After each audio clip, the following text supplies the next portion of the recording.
This is the Friday afternoon Qso-Vlog network. And now let's check in and see if CHARLEY-K1GZL is on frequency to bring us up to date on the latest 40-meter band propagation. Charlie's QTH is up in northern New Hampshire near the Canadian border. Charlie, got a copy? Charlie, got a copy? Yeah, I sure do, Jim. 9 to 9 plus 15. Direct. How do you copy? K1GZL.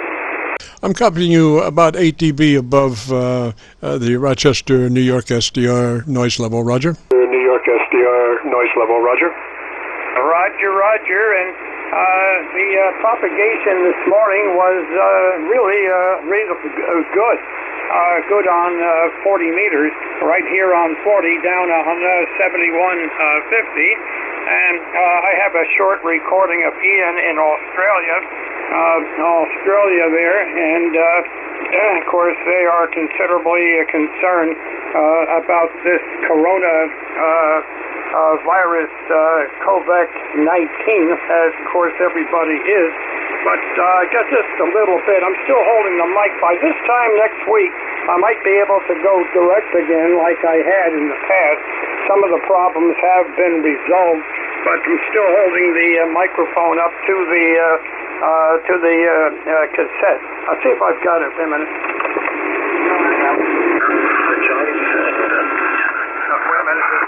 Morning, everyone, and good evening, Chris. This is VK3MO Aussie near Melbourne in southeast Australia.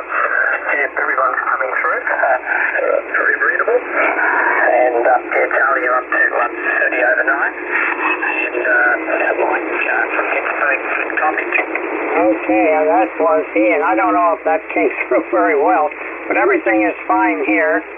We had 1/10 of an inch of rain in that late night last night, and just a trace of snow fell on everything, and we have a few isolated bare spots showing. Other spots are well over a foot left, and it looks like tomorrow, being the 28th, late in the day, it'll be clouding over, and it looks like we will be getting into snow to rain on Sunday, which, yike.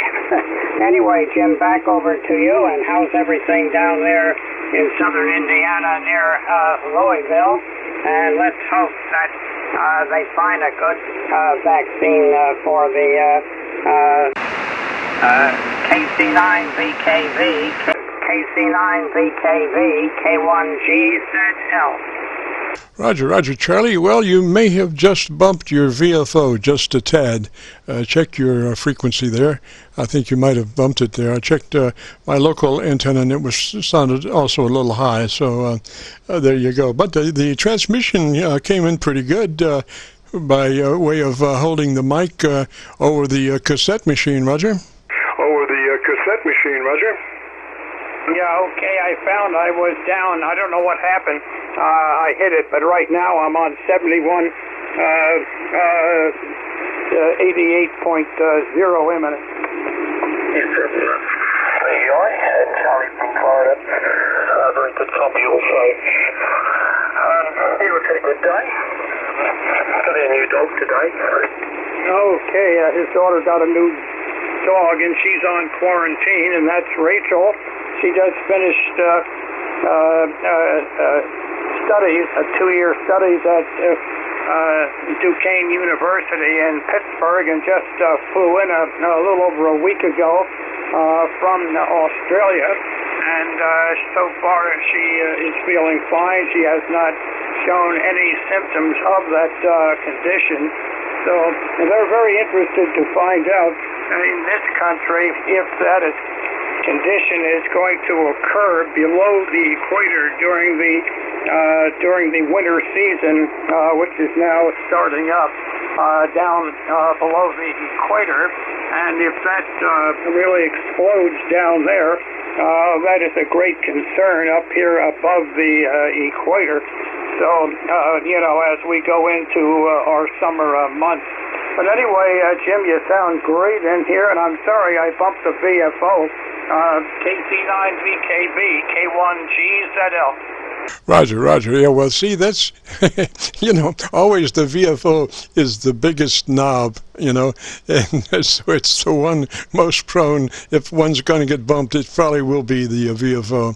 I do have a lock on the 990, so I make sure when we start, I engage the VFO lock, and there was one guy I was talking to that had bumped his VFO, and he said that his was locked, but it would move during lock. So I was thinking, well, maybe that indication of being locked was only a figment of his imagination, Roger. A figment of his imagination, Roger. Yeah, well, I begin to wonder sometimes, Jim, if with all the technology we have these days, if all of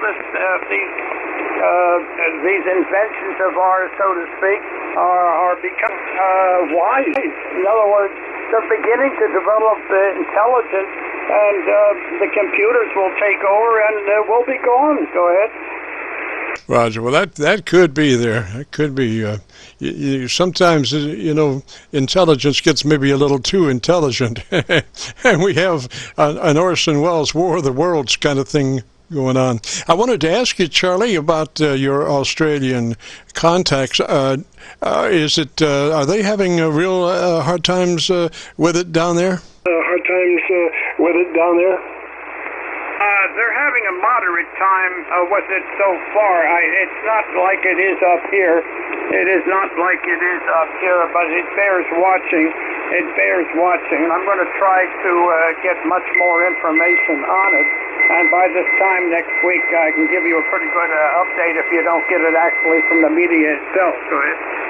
Oh, roger that. Roger that. Well, Charlie, you talk to him almost every day, so I'm sure you got the pulse on Australia, Roger. The pulse on Australia, Roger. Well, it's quite a 10,500 mile pulse. Wow, what a pulse! Exactly. Well, Charlie, thanks for all the info there, and I really do appreciate your words of wisdom, Roger. Appreciate your words of wisdom, Roger. Well, absolutely a pleasure, and I'll try to catch you next week if we're not shut down or something like that. But you sound fine up here, Jim. Fine. Absolutely beautiful copy.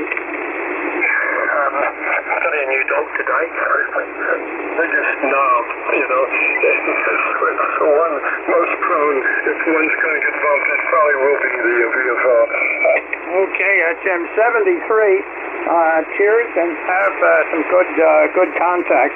KC9VKV, it's always a pleasure. K1GZL. Roger, Charlie. Well, 3's that way, sir. Thank you very much. And this is KC9VKV. And this is a Friday afternoon Qso-Vlog network. My name is Jim, and I'm better known in some circles as Dr. VKV. And we're recording now live till 5, so if you have a radio you want to check out, give us a shout. We'll post this recording up on YouTube in the next couple of days. So when you go to YouTube, just do a call letter search for KC9VKV, and that will take you to our Qso-Vlog page. And on that page, you'll find about 1,050 new Qso-Vlog recordings to date, and but the one you'll be looking for is entitled My Group Air Check 32720. My Group Air Check 32720. And this is KC9VKV listening.